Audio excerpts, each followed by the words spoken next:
Yes, no, I'm Jacob, and I've got associate here at Vane, Muscle Mary. So I'll explain a little bit about what kind of the whole exhibition entails, and then we'll do a kind of a walk around of each piece individually, and then as I said, we'll do a Q&A. So Muscle Mary is a character that I developed through a residency I got with an art organisation in Hastings, because I'm from Kent. So I got to art funding residency with Home Live Arts. They're an arts organisation down in Hastings Way that kind of deal with live art, performance, kind of queer, cabaret, public interventions, etc. So it was an artist bursary to kind of develop some new work. So I got that, and the whole kind of idea of that, the residency, was I wanted to explore kind of different areas of my practice. So a lot of my work is about the gym and gym fitness and culture, because I used to compete in bodybuilding and fitness shows when I was younger. So a lot of my work is about the gym, really kind of, thinking about drawing cultures of debunking the idea of fitness, work and exercise. I don't feel like the humour is very well represented in that kind of area of work, so it's kind of my practice of kind of like bringing that out. So I do it through public performances, like in the gym, for example. I also do public domain performances just on the streets, etc., in different kind of public spaces. And I kind of I interact and perform with different kind of props and materials. I do a kind of lot of stuff with the public. I turn up and start filming myself performing just unexpectedly in these different kind of situations. And then really, obviously being a gay artist myself, I haven't necessarily explored that kind of area of my practice along with the fitness in the gym. So it's kind of an idea of this residency to kind of explore the intersections between bodybuilding and queerness through the gym, through fitness, and through performance, which is my main area of medium. So that's sort of kind of a little bit about what the whole exhibition entails, and I kind of sort of found sort of kind of older works had that kind of queer kind of performative nature to it, which is kind of wasn't necessarily there. So it's kind of about showing them previous works as well to kind of bring it together as kind of like a journey of how something that wasn't necessarily something consciously, an idea that I was consciously thinking about, then come into a whole new body of work. So that's kind of the sort of the overview of what the solo exhibition entails. So I mean, I think we can start. Maybe should we go through each piece? And should we start this way round? Here we can see, yeah. So this is a collage. So I usually start with collage. I don't necessarily draw. I use a lot of collage in my work to kind of gain ideas. So I usually do digital collages, or I do kind of sort of assemblages as kind of wall pieces. This is kind of what really started. This is Muscle Mary camo collage. And also doing the residency in Romney Marsh, I kind of got really interested in wool and weaving. So in Romney Marsh, it's a very, very remote place. I don't know if anyone heard of Romney Marsh before, or Dungeness. Yeah. So it's got a lot of kind of queer gay heritage there, obviously with like Derek Jarman, Prospect Cottage, Henry James, Edward Burrow. So the whole residency as well was kind of a response to their kind of queer kind of sort of arseness they left behind. Obviously making a lot of props as well. I kind of got really into wall making and weaving, so they have quite a lot of shepherds there in Romney Marsh. So you can kind of get raw fleece and woven wool, and you kind of then can buy it in bulk. So I kind of got really into weaving. So these have all been made. You see that the peg loom down there as part of the performance installation. They've all been made on that peg loom, using kind of wool, using raw fleece and woven wool as well.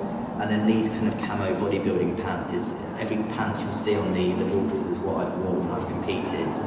So you've got camo ones here. You go to over there. You've got some Versace ones. And you've got another one over there as well.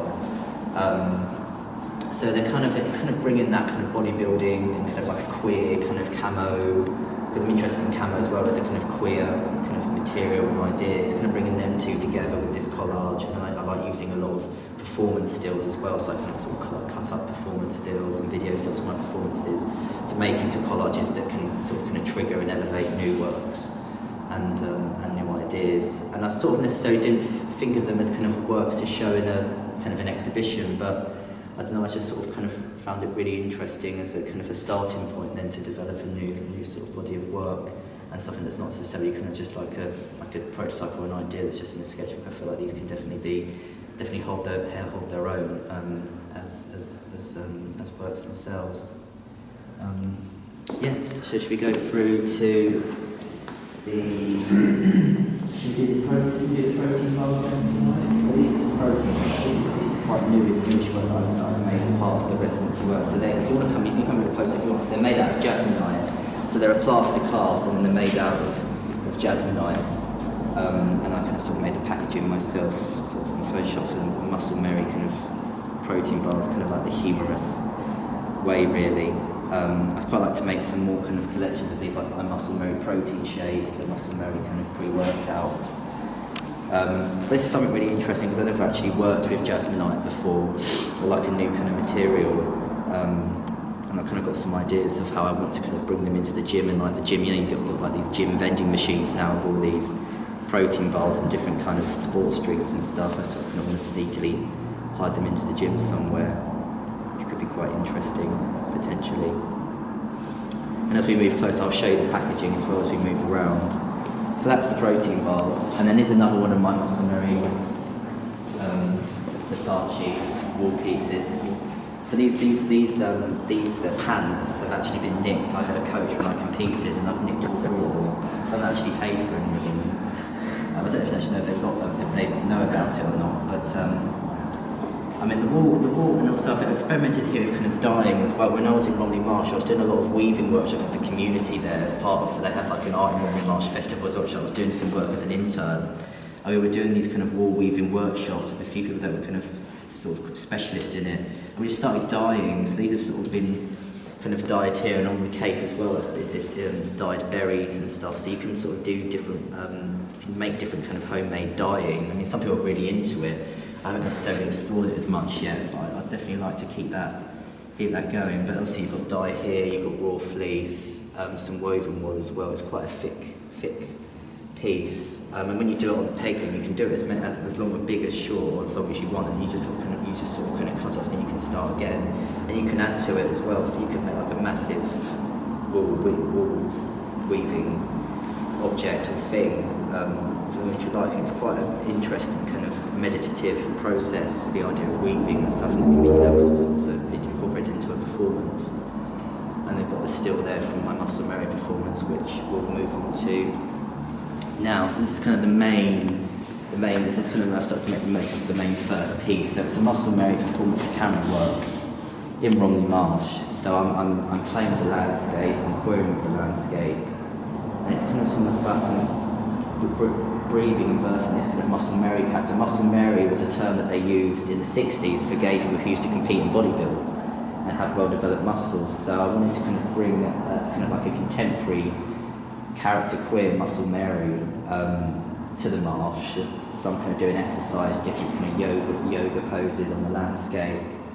And I'm kind of sort of feeling and moving and performing. It was quite liberating. I also do bodybuilding poses as well, that I used actually in my routine when I competed. And there's quite a nice little hill that I was standing on, and that's it kind of the bodybuilding poses. And I'm kind of, the costume that I've made, I always like to, I'm interested also in kind of the non-aesthetic, the kind of challenging functionality. I usually make a lot of my props out of found materials that kind of can be used as functioning objects, either for a performance or for an installation. So using the wool is like, they're like almost like just kind of flat pack, just kind of wall pieces, but then you can transform it into like this kind of wool kind of armour costume. For a performance and for the body as well. I usually make a lot of things that are for the body as like kind of appendages or assemblages for the body to perform in. It was a lovely, very lovely sunny day actually filming this on the marsh. It was beautiful. It was very, very calming, very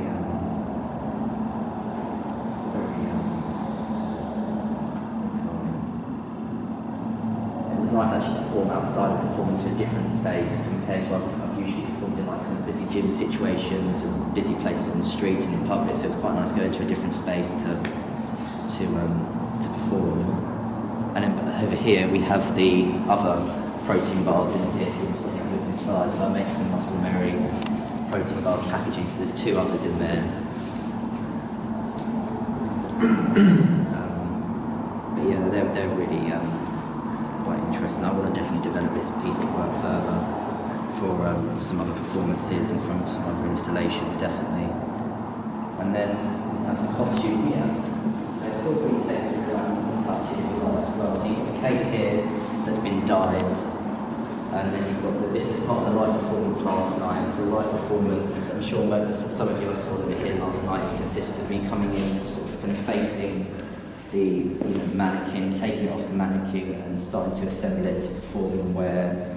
And I was kind of doing gym, fitness, exercises, routines down here as well. And I was also taking part in weaving here as well. And then I've got this kind of sort of weightlifting development here as well. And then I slowly went over there and had my burger and then came back and I started posing really, and that was the dinner. But yeah, no, the costume's been part of quite a few things. Actually, I've done quite a few installations where I've had the costume on, even using different medias and different situations. And then this is the peglin. So the peglin is just made out of wood, and so you can slowly weave in and out of it to make a kind of sort of weaving pattern here, and then you just take them off, and then you would have string as well. So depending how far length you'd want the piece to be, and then you can make them yourself. But actually, I think I nicked that one as well. Some I don't know. I nicked it. I think it was from like a hut in Ronnie Marsh or something. I just took it. But no, I think if you're very interested in kind of weaving and something, I definitely recommend getting into wool is really interesting material to work with, and you can make work quite quickly with it as well, depending on the size and the length that you require. And we've got another wool piece here with some more bodybuilding pants. So it's kind of like these three are kind of like a series of works across the space. And there's another. I think them pants were too big for me actually when I tried them to compete. Found the camo ones when I competed just fitted just perfectly. Yeah, they were too big. They fit perfectly, and they were too sort of high up. So it was like, yeah, you're wearing literally next to nothing. And then we've got the videos. So this is some older work. So this is some older work. These are mostly what I guess some people have known for in the past, doing performance works in the gym, very kind of humorous works in the gym. Going into the gym sort of unapologetically, turning up to perform, and then I'm exiting again. So this is the No Pain, No Champagne piece where I made a kind of champagne exercise drink machine. Very DIY, and then I attached a GoPro onto it, and then you kind of got this video of me kind of drinking the champagne and this kind of hyper-extension machine for your hamstrings, kind of choking, gagging, like a very kind of seductive kind of nature. Sort of kind of drinking it, sort of spills everywhere towards the end as well. Clean up, unfortunately I had to clean it up. She slipped or anything, but and then I just left afterwards. But that's kind of that's the idea of sort of kind of performing in the public space, interrupting space, public interventions. And No Pain, No Champagne is kind of like a kind of tongue-in-cheek slang that's used in gym culture. You've got exercise, I thought you said extra fries on the other piece. You've got No Pain, No Champagne. There's other ones like gym, I thought you said gin or something like that. There's also some fun ones. The gym, the champagne's spinning all over the floor down there now, as you can see. Sort of kind of to use this rope to attach to myself as like a kind of harness. I've made quite a few other pieces of work that can involve kind of like a harness or attachment to a body for a sculpture, and then I sort of kind of go off. It's starting to spill on the floor.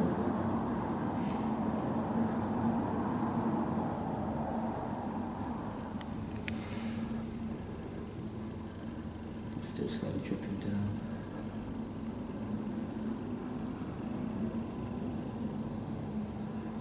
And then I'll talk about the other one, kind of, I think it's the one with the GoPro, the sculpture camera. So this is the GoPro footage. So this is very kind of different, kind of abstract kind of footage you get of the gym. It's almost like you can sort of on like this kind of boat or something.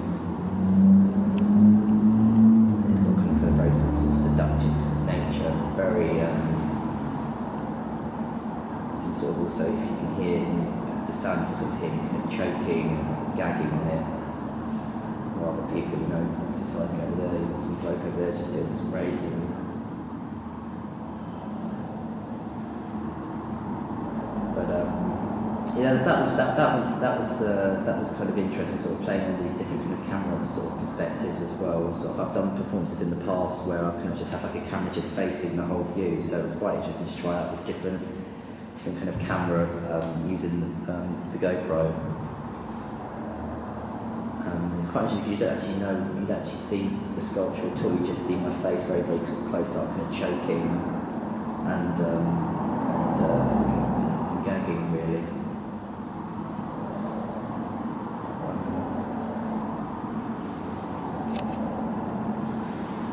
Yeah, no, this was I don't know whether they're two kind of different kind of perspectives really of the no pain, no champagne piece. That sort of kind of made this kind of humorous kind of thing, drinking excessive amounts of champagne while the others are trying to exercise and burn calories off.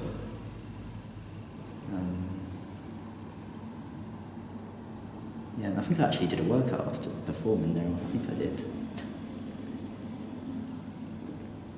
It still keeps going, me choking and gagging on it. And then I'll talk about finally this other performance piece that's on the screen as well. The exercise, I thought you said extra fries piece. So it's kind of very similar environment, but this time it's called exercise, I thought you said extra fries. So I'm eating in the gym, sort of quite close to that guy on there, running while the others are trying to exercise and burn calories off. So I brought this burger and chips into the gym, and I'm just eating it. Just very kind of casually, while the others are behind me and exercising. So that's this kind of sort of idea of kind of doing opposites of what other people are doing in spaces as well, which is quite interesting. Of how they're kind of exercising and trying to get fit, and I'm kind of just sitting there eating a burger. It's kind of Swiss bouncing ball, which somebody may need, and I'm just using it just for my own pleasure, really.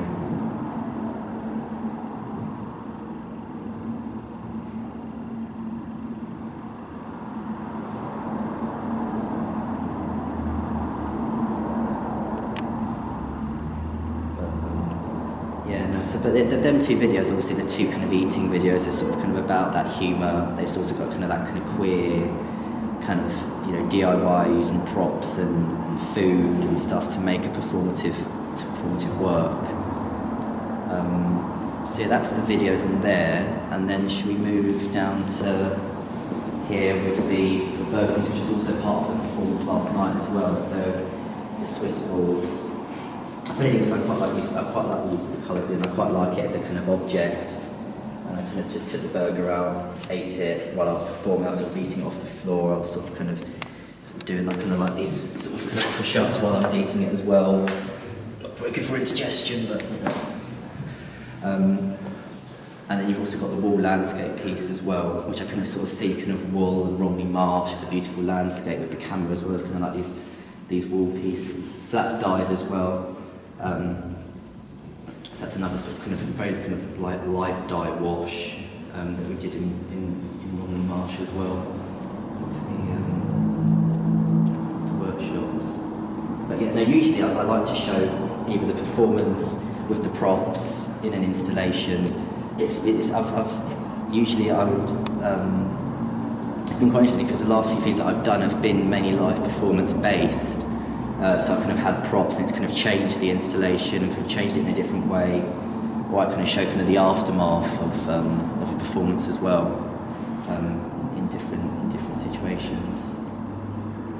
But, yeah, I think that's everything regarding the works-wise. But yes, no, thank you for coming around with me to talk about each work. I really appreciate it. And yeah, no, if you've got any questions. I have a few. Right, okay. Well, while you do the piece in the gym? The gym? In the gym. What was the reaction of the other people in the gym? Well, was there any comments? Well, I just sort of kind of turn up and you get the odd few people kind of thinking. Yeah. I think the gym's almost like this kind of call centre where everyone's kind of got their headphones in now. And I was talking about a really interesting conversation with a few MA students last night actually. The gym now is kind of like this kind of physical like Tinder dating place now, where a lot of people just go to the gym to kind of meet people. It's become a very social. It's become a very social kind of place. Whether that's going to take the fitness and the kind of exercise out of it, I don't know, but like you see gyms now, they have these kind of like really big, amazing kind of cafeteria places. It's like they have like a you know smoothie bar, where kind of hang out and stuff. But it is almost like kind of like a physical kind of place you could go and meet now. I don't know if that. I think that's kind of the way the kind of the gym, the culture, the way that the gym culture, I think, is changing. But you know, you do get a kind of few people sort of wondering, you know, what you're doing. But the participants in the video are quite interesting because they become unwilling participants, can, you know, captured on the performance, but that sort of kind of feeds into the whole kind of part of the work, really, sort of kind of the unexpected audience in the work. You know, they're part of the audience. They may see it from 5 minutes or 5 seconds. So there's almost this kind of, you know, this kind of temporary kind of audience there when you're doing. There's always going to be a kind of audience when you're doing a live performance, whether we're in a gallery situation or a space or in a you know public. So there's always going to be kind of that kind of temporary audience, but it's temporary. So, but the audience kind of becomes like a kind of co-creator of the space as well. Anyone else? Yeah, I'm not sure if I missed it when you were talking about the relationship between your wool pieces and the performance work in the gym. Yes. So I wonder if you could just talk me through Yeah. that. So the wall is kind of like exploring kind of queerness and being gay and sort of kind of being bodybuilding as well. I kind of saw the wall as kind of like this kind of gay, kind of humorous, kind of feminine kind of task to try out and do, if that makes sense. So, I mean, the stuff in the gym are sort of using kind of sort of props and stuff. I suppose moving forward it might be quite interesting to think about how, you know, the wall could be then incorporated into a gym environment, and how the wall could then be seen as kind of like this gym costume that I just kind of wear into the gym rather than, you know, buying a £50 gym outfit on Gymshark or something, or you know, My Protein. So kind of muscle memory could be kind of like this really interesting kind of, you know, fitness costume that is my own costume for the gym. Functionally, it's the opposite though, isn't it? I mean, gym wears all that high-tech, breathable. I suppose wall is the opposite. Firm and stuff like that, yeah. So I guess the juxtaposition of Versace jeans next to your wool costume, is that in that piece, is that what you're trying to get at? Sorry, say that again. The juxtaposition between the Versace. Yes. Also, which is very expensive. Oh yes. Next I to didn't your I nicked it. But yeah, the pants are I said the pants are just kind of sort of the idea, bringing that kind of idea of the kind of the queerness and the bodybuilding and that kind of landscape together.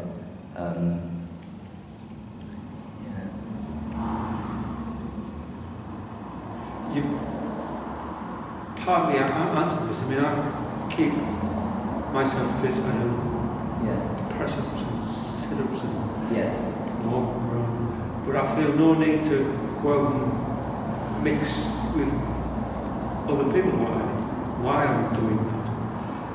What are the reasons that people sort of do that? So do you work out at home then? You do like home workouts? Yeah. Well, through lockdown, home workouts were quite popular. Joe Wick's doing all this kind of stuff. You know, you've got on YouTube and you see all these like millions of home workouts, ab workouts, leg workouts, arm workouts with like counterweight beats and stuff. So your question is sort of kind of why people go? And show off basically.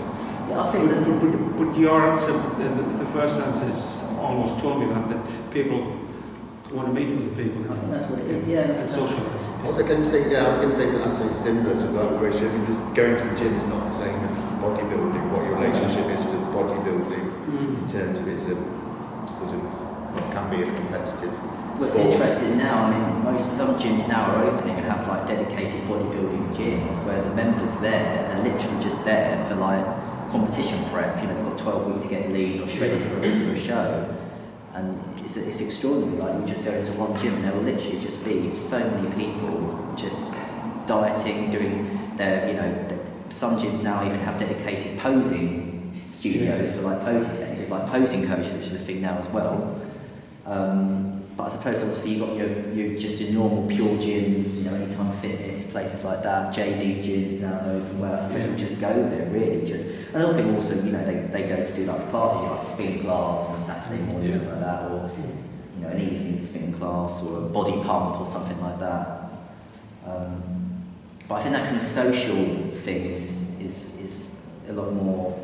Yeah, I think that could be a and also most gyms now are very kind of about that social, that, you know, you'll go and have a drink at a protein shake at like the cafe or something, and then you'll probably want to go for a swim afterwards. So it's kind of like a whole sort of social club.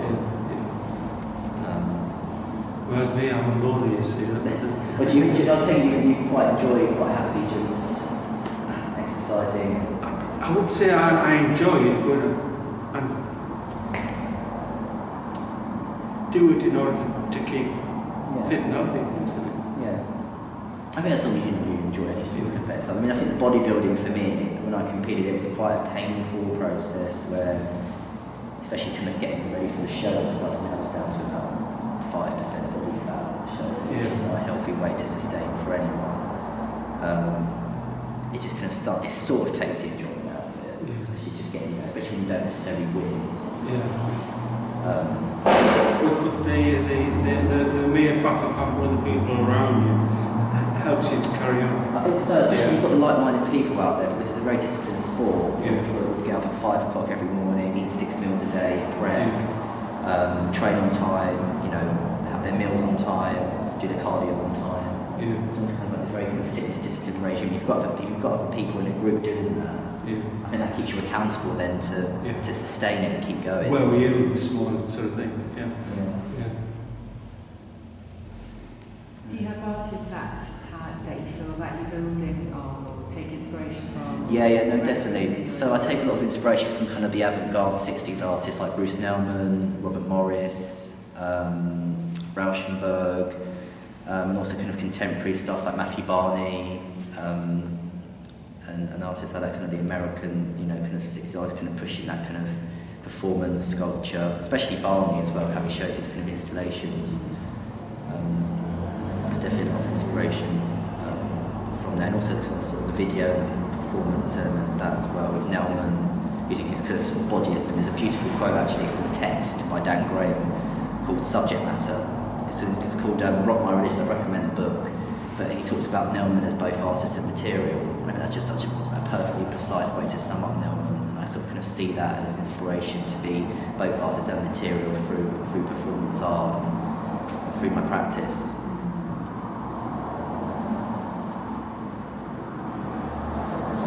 I have to admit, when I first saw the wool pieces, I thought, false hairy chest.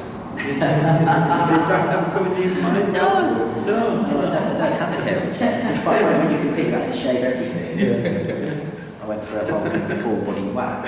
And I had to have 6 coats of sprays out. It's quite interesting actually going to the changing rooms now in the gym, you see all the guys have got massive such hairy chests. And the showers we go to in the gym, it's just what are people doing in there, do you know what I mean? Unhygienic. Yeah. But they can definitely see that, especially with the wall. So what do you think's next in terms of your practice and good question? Well, I'm still very much in time because I graduated in 2021. But I feel like this is a good platform then to carry on and keep going. I mean, I've got my own studio now as well, where I live, which is really good. So it'd be quite nice to kind of reflect and let the work breathe, and then kind of see where it all goes next. I'd like to get back into doing some more kind of performative stuff in the gym, and kind of work with more materials. I do a few projects down where I'm based with a company called Electric Medway. They're kind of like a digital arts organisation that kind of work with projection mapping. So I do a lot of projection mapping as well. So I've done a few sort of installations and performances where I've projected. We're using live cameras while I'm performing as well, so it might be quite nice to explore that through developing muscle memory in another sense, or developing maybe a kind of queer digital projection space somewhere else. but it's an exciting place to be, I think. So it'll be interesting to see where it all goes. So I guess watch this space. I've got another question for you. Go for Is it. that all right? No, How do you earn a living? That's a very good question. Yeah. That's a very good question.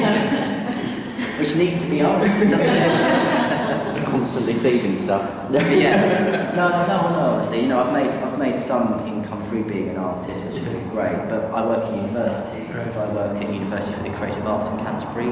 So I'm like a kind of professional academic advisor there. So I sort of advise students on pretty much everything. But recently I've been getting like a few opportunities to talk about my practice. So I'm doing 2 sessions with third year fine art students in March. In a couple of weeks actually about how to kind of fund creative projects or how to apply for residencies, etc. And there's a new fine art unit that's opened up on professional practice, so I'm going to be doing a talk on there with a few students in year 1. But yeah, I suppose that's one of the most ways, I guess, to kind of sustain a practice and sort of being in a creative environment, working in a gallery or working in an art school. It's a good place to be, and you kind of feel like you've kind of stayed connected in the loop and stuff, and it's nice to work with the students as well. So. A lot of artists work, in college and stuff, or a university. Yeah. Because they have to. Yeah. But no, it's a good place to be, and you're constantly around creative, like-minded people, and I think that's probably it's a good thing to do along with your practice as well. You can get all the perks of working at university, free printing and access to. I used to work at university in Durham. Oh yeah. Decent. Yeah, no, that's honestly that's how I do Yeah. And you're right. The one thing I missed about working at university was mixing with sort of interesting, intelligent people. So that's.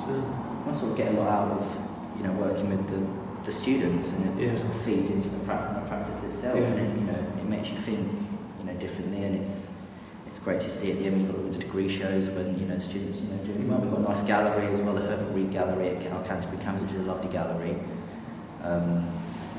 The students can run their own projects and sort of day projects and put shows up, and we have artists come in outside to put work on as well, which is really good, and they sort of work with students. So it's a cool place. I definitely got it, because I just started the role actually. I mean, when I was studying, I was working part-time in Primark as a supervisor. So I started working at university, because I studied there as well, so I started working there last September. So I haven't been there very long, but it's a good start, and see where it goes from there. So how is the art scene in Canterbury? It's not as great as it should. They used to have the Sidney Cooper Gallery. I don't know if anyone's heard of that. That closed down. Yeah. So in Kent, where you'd have to go really for that, would be Margate. Yes. The Tracy Emin's quite big. Then you've got the Turner. You've got the Carl Freeman Gallery. Folkestone's pretty good. You've got the Folkestone Triennial and Creative Folkestone. They're quite good. I think where else? And then you've also got London as well. Obviously, when my studio is Chatham, there's a few kind of local art spaces that are big there now. Sort of my studio space has building new studios, and they've got a gallery there, so it's quite a nice space. I sort of feel quite lucky that I've got a studio, because I know how difficult it is to go on these 2-year waiting lists, and it's like you don't hear anything. And it's but the art scene. I mean, obviously they've got the art school in Canterbury, which is the last art school that's in Kent, unfortunately, to do a fine art degree or any creative degree. Otherwise, you have to go to London to do a fine art degree. So they closed the one at University in Kent. And they had one at Christchurch as well, which they closed. But you've got the Beanie there as well, which is a really good kind of library art museum space that they put on a few kind of shows and stuff. So.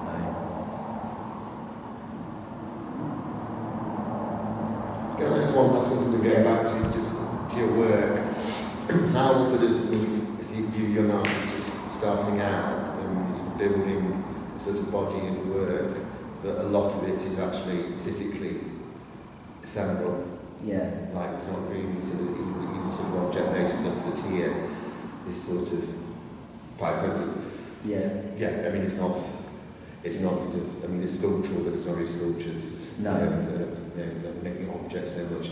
I've seen some of the older work where it's discussing with show and things where we sort of just making things from odds and ends, sort of joined together, and with the performance stuff and stuff was captured on video. But how do you think about that? What do you think about? Are you bothered? That's not a bit of a strange thing to ask, but kind of how much do you think it's sort of I don't know if legacy is quite the right word, sort of like when building a body of work, or is it fine at all? Just a lot of it's just going to exist as documentation. It's interesting, isn't it? I mean, the stuff that's here can sort of be assembled in so many different ways. I mean, it's endless, really. And then you've got documentation as well. And I think a film is really interesting in how things are, I guess when you're doing a performance as well, when you're using props and interacting with stuff, the installation and the working definitely changes, of course. That's time-based and better, sounds less sort of... Yeah, time-based stuff. Yeah. So I think, the time-based is really interesting because I was having a really interesting conversation with someone actually in London I wave, what is the existence of a work and how far can you take a piece of work before, you want to push the existence of a piece of work, or you show the work in a different way in other situations as well, which is a really interesting conversation that I'm still sort of kind of working through and working out myself. But it's just a sort of traditional kind of the ideas of the artist and his ego, usually it's his ego kind of going filling the world with these kinds of objects. You're going to live forever and outlive yourself or humanity, that you're obviously not interested in. That's not really your approach. Not necessarily, no. Hopefully they live. There's a continuation there. But no, if there's no other questions, thank you. Talking about one last one. Go for it. Talking about performance art. I've actually videoed people do performance art. Do you have a complete plan of what's going to happen, or does it evolve? It's a good question. Some performances I do either rehearsed, or I'm interested now doing improvisation as well for performance. Improvising through choreography, improvising through movement. And I think when I perform, I definitely enter another space. So I don't get nervous as such. I sort of kind of. I've always been interested in performance, and it's nice bringing it into a fine art kind of way where you can be the prop maker, the choreographer, the director, and be the artist performing. I think it's a really lovely thing to do in a fine art performance kind of way.